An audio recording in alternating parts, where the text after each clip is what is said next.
Balaji education institutions 25వ వార్షికోత్సవ సందర్భంగా పెందుర్తిలో బాలాజీ విద్యా సంస్థ అధినేత మడక రవి ఆధ్వర్యంలో వేడుకలు నిర్వహించారు. కార్యక్రమానికి ముఖ్య అతిథిగా మాజీ ఉపరాష్ట్రపతి వెంకయ్య నాయుడు హాజరయ్యారు. ముందుగా జ్యోతి ప్రజ్వలనతో కార్యక్రమాన్ని ప్రారంభించారు.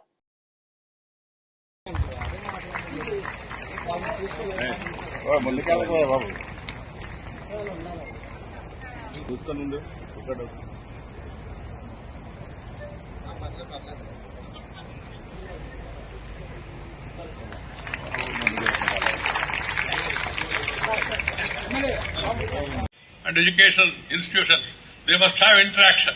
What is required for the industry? పరిశ్రమలకు ఎలాంటి స్కిల్స్ కావాలి, ఎలాంటి వాళ్ళు కావాలి, ఎలాంటి కోర్సులు కావాలా అని అలాంటి కోర్సులు విద్యావేత్తలు కూడా రూపొందించుకోవాల్సిన అవసరం ఎంతో ఉంది. చాలా ముఖ్యమైన విషయం అది. ప్రధానమంత్రి గారు కూడా దిశలోనే ప్రయత్నాలు చేస్తున్నారు. కాబట్టి తగిన సూచనలు రూపొందిస్తూ నైపుణ్య శిక్షణను కూడా పరిశ్రమలకు తగిన సలహాలు తీసుకుని నైపుణ్య శిక్షణను విద్యా ప్రణాళికలో జోడించాలని చెప్పని ఈ సందర్భంగా నేను మనం చేస్తున్నాను. Today we are becoming increasingly self reliant and Atmanirbhar in a number of sectors. ఇందాక ఒక మాట చెప్తే మధ్య వదిలేశారు. అమెరికా అధ్యక్షుడు ఆయన మధ్య ఏమంటే వాడుతున్నాడు. ఒక్కసారి ఆయన ఏం మాట్లాడుతున్నాడో ఆయనకు కూడా తెలిసేట్లేదు. ఇవాళ ఏం మాట్లాడో రేపు మర్చిపోతున్నాడు. అమెరికా మీద మనకు గౌరవం ఉండాలి. అది డెమోక్రసీ, మన రాజ్య డెమోక్రసీ. కానీ అలా మాట్లాడడం మంచిది కాదు. అమెరికా అధ్యక్షుడిగా ఉండి మాట్లాడుతున్నాడు. India is a dead economy అన్నాడు ఒకరోజు.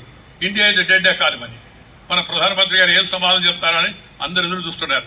ప్రధానమంత్రి 4 రోజులు మాట్లాడారు. సమాధానం కూడా ఇవ్వలేదు. పట్టించుకున్నట్టు గమ్ము ఉన్నాడు. మొన్న మళ్ళా మోడీ గారితో జోడీ కలిపి అగ్రిమెంట్ సంతకం పెట్టి టారిఫ్లు తగ్గిస్తున్నాను, Modi is my best friend, India is a great country అన్నాడు. ఆయన ఆ మాట అనకముందు దానికి కారణం ఏం చెప్పంటారా? ఇండియా యూరోపియన్ యూనియన్తో ఒప్పందం పెట్టుకుంది. నువ్వు కాకపోతే ఇంకా వేరే వాళ్ళు ఉన్నారని చెప్పని. అలాగే చైనాతో కూడా కొంతవరకు దగ్గర ప్రయత్నం చేస్తుంది. దాంతోపాటు ఆయన ఇంకొక విషయాన్ని కూడా గమనించాడు. ఏంటంటే ఈ దేశంలో అపారమైన శక్తి ఉంది. అపారమైన 3వ రోజు ఇంటర్నేషనల్ మానిటరీ ఫండ్ IMF అని ఉంది. ఇంటర్నేషనల్ మానిటరీ ఫండ్, అంతర్జాతీయ ద్రవ్య నిధి సంస్థ, ఇండిపెండెంట్. అది IMF ఒక స్టేట్మెంట్ చూడండి. అందువల్ల ఈ దేశంలో శక్తి, యుక్తులు, ఓర్పులు, నేర్పులు, చేర్పులు, మార్పులు అనేక రకాలైన తెలివితేటలు మన దేశంలో ఉన్నాయి. వాటిని సరిగా గుర్తించి తగిన ప్రోత్సాహం ఇస్తే మన పిల్లలు ఇక్కడ ఉండేవాళ్ళు అద్భుతాలు చేయగలరు. అద్భుతమైన భవిష్యత్తు, అద్భుతమైన స్థాయికి ఎవరైనా కూడా రాగలరు. ప్రయత్నం చేయాలి.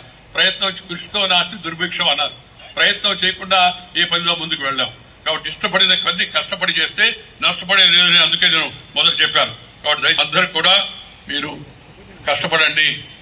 మీరు ఇష్టపడిన దానిపై ఎక్కువ శ్రద్ధ పెట్టండి. శారీరక వ్యాయామం చేయండి. మానసికమైన మరింత వికాసం కోసం రామాయణం, భారతం లాంటి మంచి పుస్తకాలు చదవండి.